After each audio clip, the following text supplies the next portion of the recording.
She's worth it because most borderlines are beautiful, intelligent, heartbreakingly tender. A typical borderline, when she loves you, you would never ever experience a love like that in your life. It is total love. Ground her in reality by force of love and kindness. Drag her down. She's floating. She's like an air balloon, a helium balloon. Drag her down.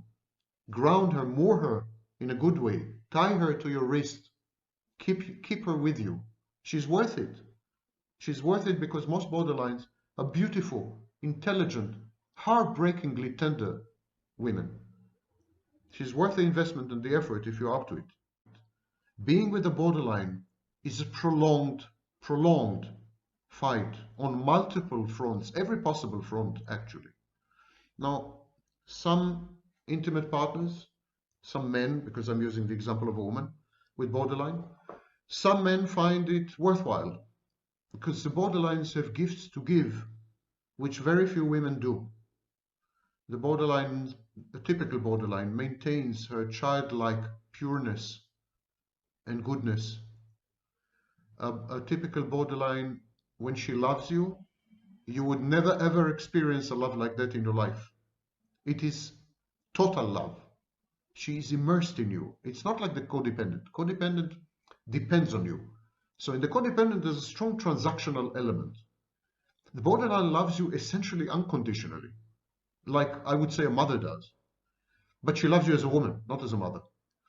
A borderline is typically a woman's woman because she's very, flirtatious, seductive, and so if you're into this kind of woman, I mean, she's a woman's woman. There's a lot, it's a treasure. Typical borderline woman is a treasure. But the price is very high and constant. And you need to be on your toes. You need to walk on eggshells all the time. Most men would say the price is not worth the price. I'm one of the few who think, probably will think in the future, that the price is well worth the price. I have paid a very big personal price for my exclusive choice of borderline women.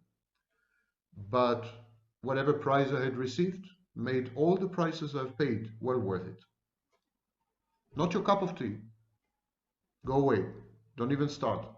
Because you may get captivated and trapped. Avoid contact with borderline women. They are very, very alluring and addictive. If it's not your cup of tea, walk away. If you can't do all these things that I just mentioned on a regular, daily basis, hourly basis, just walk away. It's a full-time job. It's a full-time maintenance job. If you can, and you're up to it, a treasure awaits you at the end of the rainbow. Go for it, Dorothy.